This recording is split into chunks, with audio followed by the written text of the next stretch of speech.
जय माता की मित्रों, राशियों के क्रम में आज हम लोग मीन राशि की बात करेंगे। पहले 11 राशियों के वीडियो में अपलोड कर चुका हूँ, आप लोग ज़रूर सुने होंगे। अगर अच्छा लगा है तो अपने दोस्तों को भी शेयर कीजिए, क्योंकि जितने ज़्यादा आदमियों को, जानने वालों को जानकारी हो और सरलता से वो लोग ज्योतिष को समझ सके, वो आपके लिए, आपके दोस्तों के लिए, सबके लिए ही अच्छा है। तो चलिए मीन राशि की बात करते हैं। मीन राशि का साइन वैदिक ज्योतिष में दो मछली है, जिनका आगे का और पीछे का दोनों हिस्सा आपस में मिला हुआ है। दिन में बली है और मछली है तो जल तत्व प्रधान राशि है। जिनका भी मीन राशि या मीन लगन का प्रभाव जिनके ऊपर भी है, उनमें जल तत्व की वजह से उसके स्वभाव भी वैसे ही होंगे।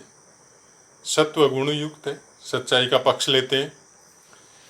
जल तत्व है तो जल से विशेष प्यार होगा इनको, और स्वस्थ रहेंगे, शांत रहेंगे।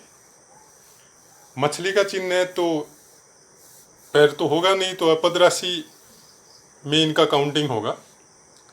मध्यम शरीर है, कोई बड़ा डील डोल इनका नहीं होता है। और उत्तर दिशा को ये साइन जो है, हम लोगों को जब तारों का उदय होता है तो उत्तर दिशा में इसको हम लोग देख भी सकते हैं, अगर दूरबीन वगैरह है तो। और काल पुरुष की राशि में जो स्थान इनको दिया गया है 12वां घर, तो ये उभयोदय जो स्थान है उसमें आता है। और कलर में इनको श्वेत कलर, मीन राशि प्रधान वाला आदमियों को श्वेत कलर बहुत पसंद आता है। दोस्ताना व्यवहार सबसे करते हैं।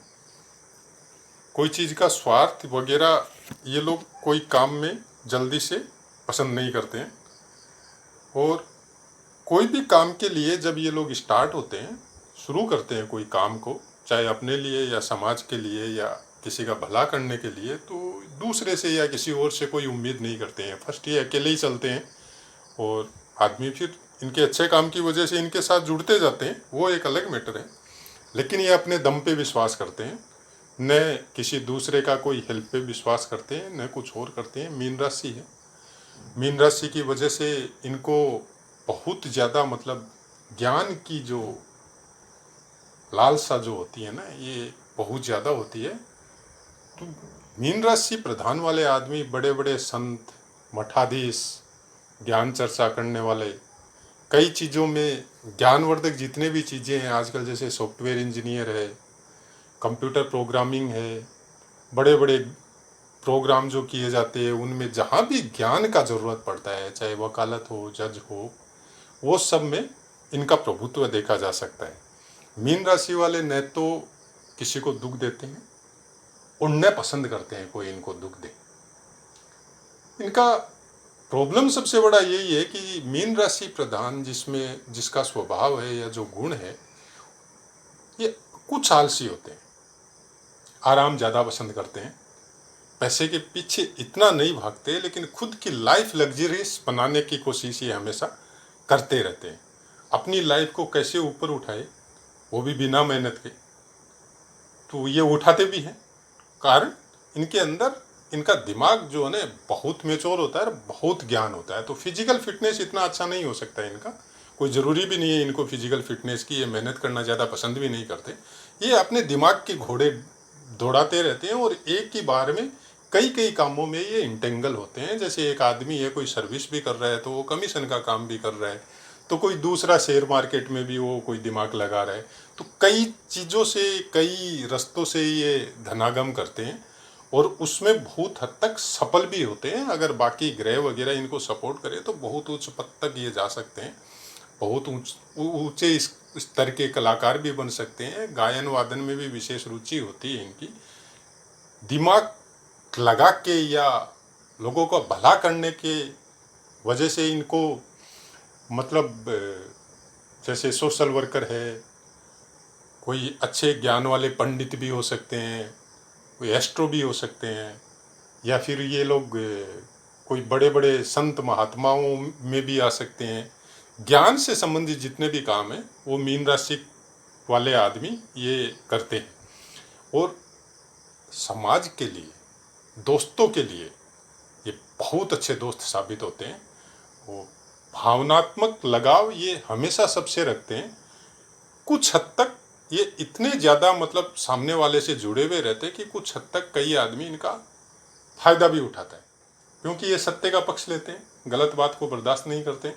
इसलिए अच्छे दोस्त तो होते ही होते हैं, लेकिन कुछ आदमी इन्हीं सब बातों की वजह से इनका गलत फायदा भी उठा लेता है।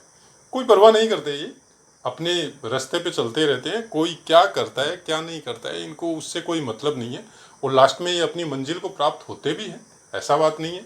हाँ, वो अलग बात है, ग्रह सपोर्ट नहीं कर रहे हैं, कुंडली में ग्रह वगैरह कुछ गलत बैठे हुए हैं तो इनको तकलीफ आ सकती है। फिर भी इनका स्वभाव जो है ना वो कभी नहीं जाएगा। जैसे हम लोग बोलते हैं ना, घर में माँ बाप संस्कार देते हैं, तो वैसा ही इनका कुछ स्वभाव होता है जो जन्म से पड़ता है या गॉड गिफ्टेड रहता है। मीन राशि प्रधान वाले आदमियों को मीन राशि का स्वभाव इनको आएगा ही आएगा। कुछ सडन कारणों की वजह से, कुछ समय के लिए ग्रह गोचर की स्थिति की वजह से कुछ चेंजेस आ सकता है, वो एक अलग बात है। किंतु ये स्वभाव इनका चलेगा, जीवन पर्यंत चलेगा। अब ग्रह कोई ज़्यादा जोर दे ले या इनका मीन राशि का प्रभाव कम हो जाए, अंश कम हो जाए, तब कोई दूसरा प्रभाव भी इन पे जुड़ सकता है। लेकिन स्लाइड जो सत्य का पक्ष लेने वाला जो है वो बीच बीच में इनको चलेगा। तो मीन राशि 12 राशियों का मैंने बता दिया। आपने, अगर आप फर्स्ट टाइम जुड़ रहे हैं और सुन रहे हैं तो आप क्रमवार देखें। आप इंटरेस्टिंग विषय हम लोगों का चलेगा, क्योंकि इसके बाद से हम लोग ग्रह के बारे में बात करेंगे। तो ग्रह का जो स्वभाव है, उसकी उच्च राशि है, नीच राशि है, उसी के साथ हम लोग नक्षत्रों का बात करेंगे। कौन कौन से ग्रह के अंदर कौन से नक्षत्रों का प्रभाव रहता है, कितना अंश तक ग्रह उच्च का होता है, कितना अंश तक नीच का होता है, उसका फल क्या होता है, कहाँ बैठने से कहाँ फल करेगा, ये सब बातें अब हम लोग स्टार्ट करेंगे। तो ये थोड़ा रोचक विषय होगा और बहुत कुछ हो सकता है आप सुने भी हो, लेकिन मैं कोशिश करूंगा कि मैं एक्चुअल जो चीज़ है वो आपको दे सकूं। आजकल जो बताया जा रहा है या कुछ भी, एक कुंडली देख के आधा घंटा में ही, 10 मिनट में, 15 मिनट में आपकी प्रिडिक्शन हो रही है, तो शायद आप लोगों को भी समझ में आएगा कि ये कुंडली देखना कितना कठिन होता है और उसका फल कहना कितना कठिन होता है। जैसे अभी आपने देखा भावों का, मैंने बताया कौन सा भाव क्या देता है, उसका क्या मतलब है। उसके बाद में राशियाँ, जैसे आज मीन राशि की बात की है, सपोज यही मीन राशि आपका 10th हाउस में, तो 10th हाउस का फल क्या है, 10th हाउस कौन कौन से सब्जेक्ट को विलोम करता है, उन मीन राशि का फल क्या है, मीन राशि का स्वभाव क्या है। तो 10th हाउस में जब आप मीन राशि को बैठाएंगे तो उसको, उसके मीन 10th हाउस के साथ मीन राशि के स्वभाव को आप कैसे मर्जर करेंगे, ये आपको सोचना पड़ेगा। इसलिए मेरा कहना यही है कि फल कथन कहना कोई मामूली बात नहीं है। आप जो बोल रहे हैं पहले अपने आप को मैच्योर कीजिए, आप खुद अपने ऊपर स्टडी कीजिए, अपने परिवार के ऊपर स्टडी कीजिए, उसके बाद में दूसरों को फल दे, दूसरों को बताए। तो जब आप अपनी जन्मपत्रियों को स्टडी करेंगे और आपका वहाँ पे सटीक जाएगा, तब आपको समझ में आएगा कि ये कोई आसान चीज़ नहीं है। इतना चीज़ ध्यान रखना अभी तो बहुत नॉर्मल हुआ है। आगे जब ग्रहों की बातें चलेगी उसमें भी बहुत भेद है आगे चल के, तो वो सबको जब समझ में आ जाएगा हम लोग, उसके बाद में अभ्यास की कुंडली लेंगे, आप में से ही किसी की लेंगे जो कंटिन्यू जुड़ा हुआ है, जो बात कर रहा है कंटिन्यू, और जो सुन रहा है, उन्हीं में से किसी की अभ्यास के लिए कुंडली लेंगे, उसका हम लोग अभ्यास भी करेंगे उसके ऊपर और आगे पाठ भी चलते जाएंगे। तो जय माता की मित्रों, अच्छा लगा है तो अपने दोस्तों को ज़रूर बताइएगा।